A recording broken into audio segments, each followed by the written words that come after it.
But yeah, it's smooth to operate, and if you want to drive it like a dick, you can do.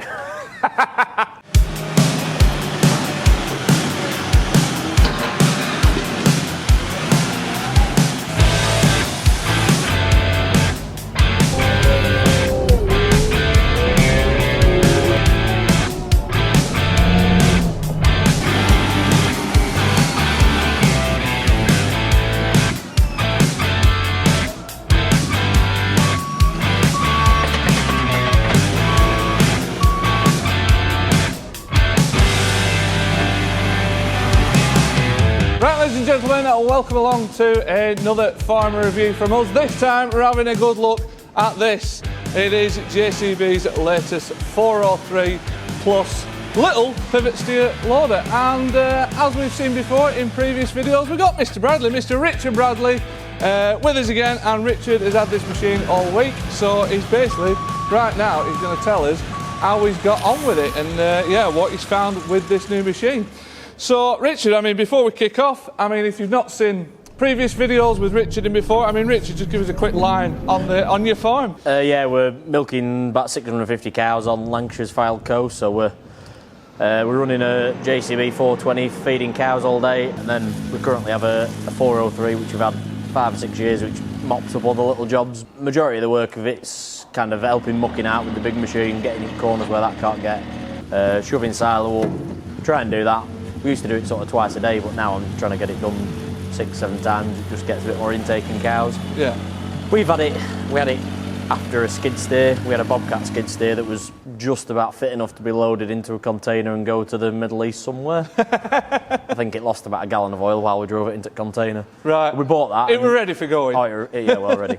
So we got that, yeah, probably 6 years ago, done 2,500 hours on it. Yeah. We did look at getting an ag dispenser for it, for bedding cubicles up, but ended up with a Bobman, just because it ties another machine up that'd be caked in bedding and muck and everything all day. It does like lots of little jobs. It never really clocks a lot of hours. And when you think about it, probably doesn't do a lot of work, but it saves you time in doing a lot of things, really. It's got its place. Yeah, definitely. It is a good machine. So it's far better than the skid steer we used to have. It's got the drop-down frame on it, so we can get it up into the milking parlour. It can go in sheds that have got low roofs.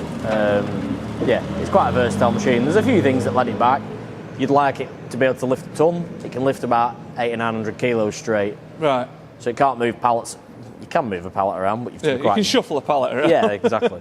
But then again, if you made it lift a ton, you probably want to lift, oh, there's only half a pallet sat on top of that one, I'll just move them too. So you're always pushing the boundary. It's a nice compact machine for what we want. The newer machines are set up slightly differently. That's got independent wheel motors, so I was trying to shove some feed about before, and one wheel goes through a bit of a dip, that starts spinning, the other wheels don't move, because it's just pumping the hydraulic or wherever's free. Path of least resistance. Yeah, exactly. Yeah. So in that sense, that does let it down a bit, and if you go, say try doing a bit of fencing or a bit of something with it, and you get in a bit of a soft spot or a wet spot, you don't have very much chance, but that's it. It has been a very good machine, really. Right, let's get on to this, the new 403 Plus. Yeah. Plus for a very good reason, yeah. I think. So, I mean, overall, just to kick off, how does this compare with the old girl over there? Yeah, it's a fair bit different.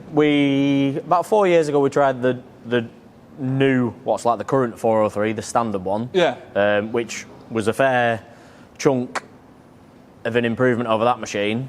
And yeah, in every way, you couldn't kind of say that was short of anything, but this is just a bit extra. This is just more. Yeah. Right. Yeah. It's like a teenager's gone in R&D department and said we need more power and more everything. More Should everything. It really be called a 403S? Yeah, you could call it a 403S, but then someone would stick.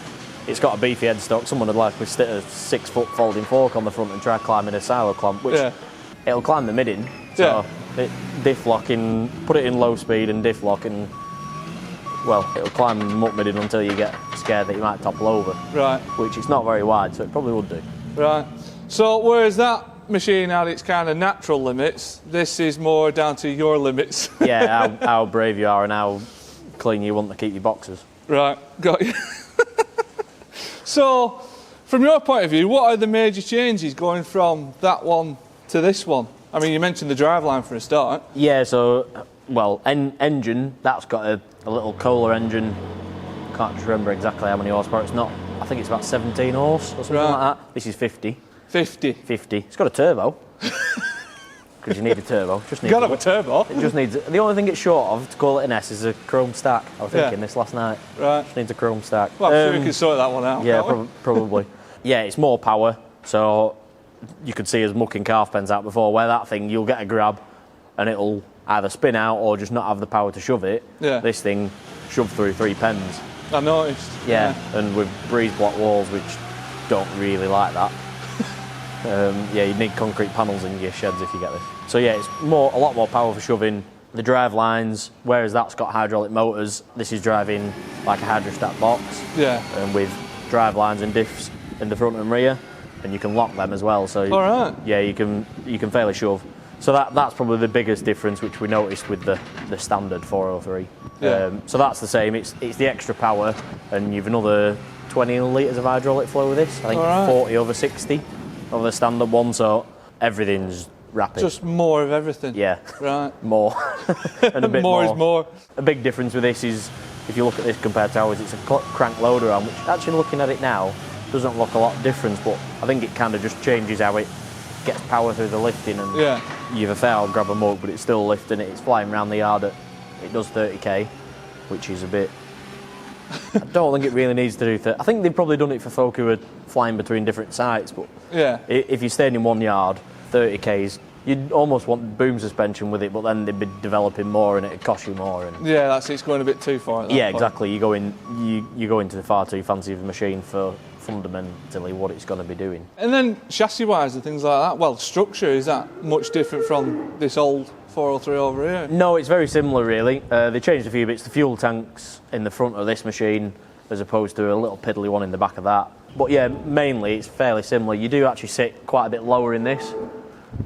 Actually no you don't. I was saying that you sit lower, but when you compare them you don't. You feel like it when you sat on it. Right, because you're sort of more cocooned in it. Yeah, maybe. I think that's possibly more just the cab, which on a day like today when it's winter, a cab with it, and it's got a heater, which is nice. You do notice the benefit of that, but then if you're bedding up all day long, I kind of go with the idea that your windows would get dirty, and apart from where your wiper goes, they wouldn't get clean. So right. So for sheer convenience hopping on and off, this old one's probably still got it, has it? Yeah, it has. Yeah. You can get they do an option of this where you can have that like drop down frame. So they're the main changes. I mean, it seems fairly obvious which is the one that stands out most. But, go on, which is what does stand out? The performance of it's mega. You flick it in forward, and where our 403 takes a bit of getting going and sort of only does potters around at 12k. Yeah. This thing absolutely charges everywhere. This needs no encouragement. No, it's not a machine that you'd. Well, yeah, it's as daft as you are.